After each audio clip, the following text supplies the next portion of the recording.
तो क्या हम इसे सिर्फ एक अद्भुत खगोलीय घटना माने या फिर इसका ज्योतिष से भी कोई कनेक्शन है? क्योंकि ग्रहों के बारे में कहा जाता है कि जो ग्रह होते हैं वो इंसानों के जीवन में अलग अलग तरीके से कुछ प्रभाव डालते हैं। तो क्या ये जो अद्भुत घटना होगी 28 फरवरी को, जब सूरज की तरफ 7 ग्रह एक लाइन से खड़े होंगे, तो क्या ये 7 ग्रह अलग अलग लोगों के जीवन पर प्रभाव डालेंगे? प्रभाव अच्छा होगा, बुरा होगा, इसको भी हम जानेंगे।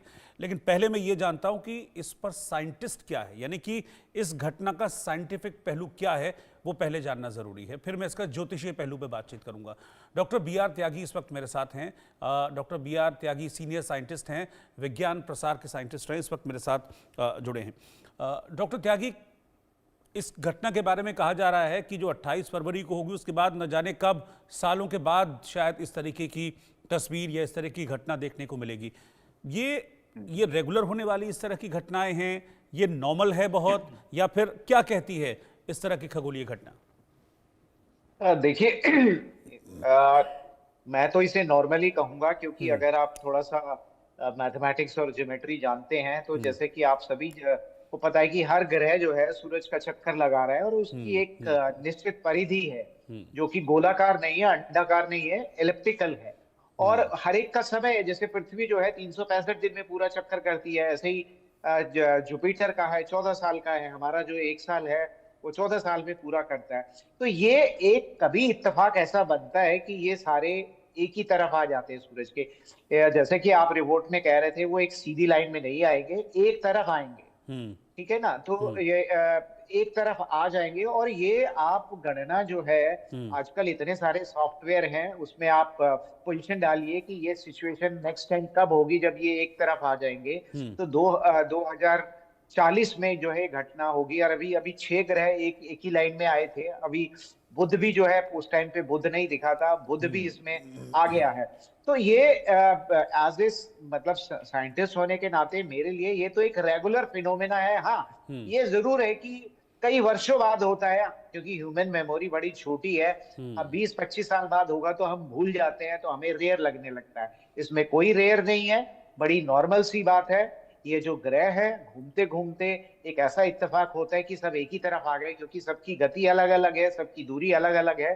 तो लेकिन कभी कभी ऐसा होता है ना कि आप भीड़ में चलते हुए अलग अलग रास्ते से आ रहे हैं, एक जगह पे आप एक दूसरे को क्रॉस करते हैं। तो ये तो क्रॉस भी नहीं कर रहे, मतलब हम अगर पृथ्वी से देखेंगे तो इनका डिस्टेंस भी अलग अलग है। इतना जरूर है कि ये सूरज की एक तरफ आ गए हैं। बस इसमें यही एक इंसिडेंट कहें या कोई इंसिडेंट है जो जिसको हम रेयर कह रहे हैं, और ये फिर होगा। अभी आप ही देखा, हमने जनवरी में भी था 6 थे, अभी 7 हो गए। और इस तरीके का जो रिपीटेड है, आप बहुत सिंपल कैलकुलेशन, कितने सॉफ्टवेयर अवेलेबल हैं जिससे आप ये पता लगा सकते हैं कि ये कब होगा। क्योंकि हर ग्रह की जो गति है सूरज की, उसकी जो परिधि है, उसकी जो गति है, उसकी जानकारी, परफेक्ट जानकारी हमारे पास है। तो सिंपल मैथमेटिकल कैलकुलेशन से हम ये पता लगा सकते हैं कि ये घटना फिर कब होने वाली है, या कौन सा ग्रह है, किस समय में, किस पोजीशन पे होगा, सूरज के ईस्ट में होगा या वेस्ट में होगा, और बाकी ग्रह से उसकी दूरी क्या होगी। तो ये कोई ऐसा रेयर फिनोमेना नहीं है, और इसका कोई सिग्निफिकेंस यही है। जो स्टार्स को देखते हैं, जिनको स्टार गेजिंग का शौक है, वो एक नंगी आंखों से 5 ग्रह तो देख ही पाएंगे, जिसमें मैं कहूँ कि नेपच्यून और यूरेनस को देखने के लिए उनको शायद एक बायनोकुलर की या टेलीस्कोप की जरूरत पड़ेगी। और खासकर इसमें शनि का भी है कि वो भी, क्योंकि होराइजन के पास होगा, तो वो उसको भी देखना थोड़ा सा डिफिकल्ट हो सकता है। लेकिन आप किस जगह पर हैं, कहाँ से देख रहे हैं, एयर लाइट पोल्यूशन कितना है, तो अगर आप लकी हैं तो आप सैटर्न को भी देख पाएंगे। वरना ये जो चार जो ग्रह है, मरकरी हो गया, मार्स हो गया, जुपिटर हो गया और वेनस हो गया, इसको तो आप बहुत अच्छा, क्लियरली देख। ठीक है सर। मैं एक सवाल मैं आपसे थोड़ा सा और क्लियर करना चाहूंगा, क्योंकि इस घटना को लेकर कई तरह की रिसर्च भी हैं। एक पेंसिल्वेनिया स्टेट यूनिवर्सिटी की रिसर्च भी है जो इस घटना को लेकर ये कह रही है कि इसको एलियंस से जोड़ा जा रहा है, कि ये वो वक्त होगा जब क्योंकि एलियंस को लेकर बड़ा एक क्यूरोसिटी रहती है दिमाग में, तो ये कहा जा रहा है कि ये वो वक्त होगा जब ये सातों ग्रह एक दिशा में आ जाएंगे, एक तरफ आ जाएंगे, तो ऊपर वाले जो हैं जिनको हम एलियंस कहते हैं वो पृथ्वी की तरफ देख सकेंगे एग्जैक्टली वैसे ही जैसे हम इन ग्रहों की तरफ देख रहे होंगे। तो ऐसा कुछ है क्या? देखिए, पहला तो यहाँ पे एक कंट्राडिक्शन यही है कि अभी तक हमारे पास कोई साइंटिफिक प्रूफ नहीं है कि हम्म। एलियंस होते हैं। हम्म। ठीक है ना।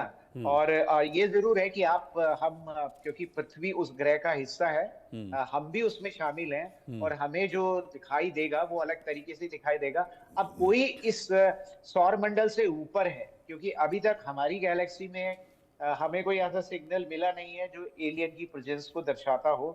और हमारी गैलेक्सी के बाहर से जो सिग्नल्स अभी मिले हैं उसको कभी कभी डिकोड करने की कोशिश की गई है, लेकिन उसमें भी अभी फुल प्रूफ हमारे पास कोई प्रूफ नहीं है कि एलियन जैसा कोई एग्जिस्ट करता है। बट ये एक प्रेजम्पशन जरूर है, अगर पृथ्वी पे जीवन है, पृथ्वी जैसे ग्रह हमारी गैलेक्सी में भी ऐसे बॉडीज, ग्रह नहीं कहूंगा, ऐसे बॉडीज, प्लेनेटरी बॉडीज यहाँ पर भी हैं, और गैलेक्सी में भी हो सकते हैं जहाँ पे ऑर्गेनिक लाइफ की पॉसिबिलिटी हो सकती है। लेकिन अभी तक उसका कोई प्रूफ हमें नहीं मिला है।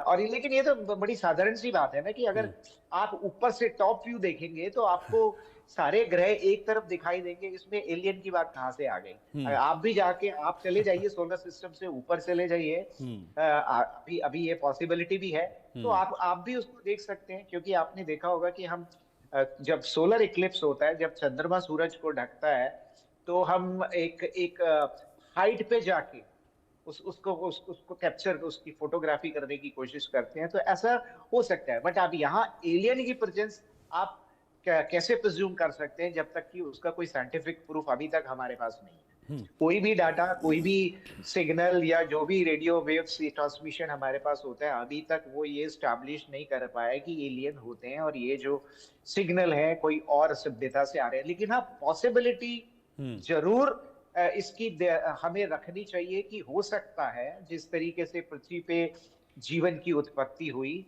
और गैलेक्सीज में या हमारे मिल्की वे में ही ऐसी ऐसी और जगह हो सकती है जहाँ पे एक अलग तरह की सभ्यता।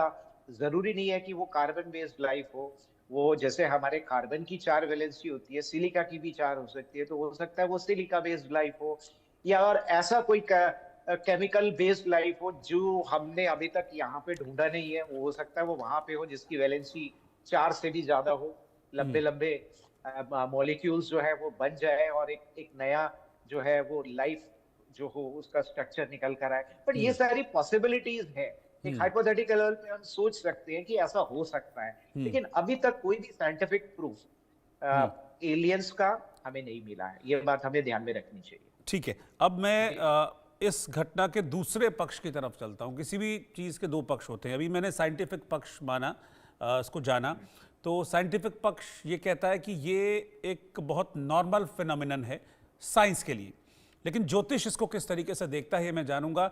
मेरे साथ शिवामित खन्ना जी इस वक्त जुड़ गए हैं, जो कि वैदिक ज्योतिष हैं। शिवामित जी, आप किस तरीके से इस घटना को देख रहे हैं? साइंस के लिए ये एक बहुत नॉर्मल फिनोमिना है, इसमें कोई अलग बात इसमें नहीं है, लेकिन ज्योतिष में कहते हैं कि ग्रहों का बड़ा प्रभाव होता है, ग्रहों की चाल बदलने से बहुत सारी चीजें बदल जाती हैं। आप इस घटना को, इस अद्भुत खगोलीय घटना को कैसे देख रहे हैं ज्योतिष? देखिए, घटना दिलचस्प बहुत है अगर हम लोग इसको एक मनोरंजन के दृष्टिकोण से देखें कि हमें 7 ग्रह एक साथ दिख रहे हैं, एक लाइन में दिख रहे हैं। लेकिन जहाँ ज्योतिष की बात होती है तो ये भी साइंस से जुड़ती है, तो यहाँ कोई बहुत क्लोज कंजंक्शन नहीं हो रहा। यहाँ ऐसा नहीं हो रहा कि सारे एक साथ आ गए हैं और उसका कोई अलग प्रभाव पड़ रहा है। यहाँ जब हम 7 ग्रहों की बात कर रहे हैं, यहाँ पे हम यूरेनस और नेपच्यून को भी ले रहे हैं। वैदिक ज्योतिष में हम उसको नहीं गिनते, है ना। तो इसको और अच्छे से अगर हम समझते हैं साइंटिफिक और ज्योतिष दोनों ही दृष्टिकोण से, तो ऑर्बिट बहुत बहुत ज्यादा डिस्टेंस पे है। उस ऑर्बिट पे ऐसी प्लेसमेंट है कि जब हम धरती से देखेंगे तो हमें वो एक लाइन में दिखेंगे, लेकिन जब हम उसको एक फ्लैट प्लेसमेंट में देखते हैं, जैसे हम टेबल पे किसी चीज को बिखेर के देखते हैं, तो एग्जैक्टली एक ही डायमेंशन पे नहीं है कि जिसको आप बोले एक तीर चलेगा और सातों पे निशाना लग जाए, है ना। और अगर हम ज्योतिषीय दृष्टिकोण से देखते हैं तो हाँ, हम हर 3 महीने के अंदर ऐसा होता है, क्योंकि सूर्य, वीनस और मरकरी बहुत क्लोज प्लैनेट है। ये ऐसा होता है कि ये कंजंक्ट करते हैं, एक राशि में आ जाते हैं जिनका प्रभाव होता है।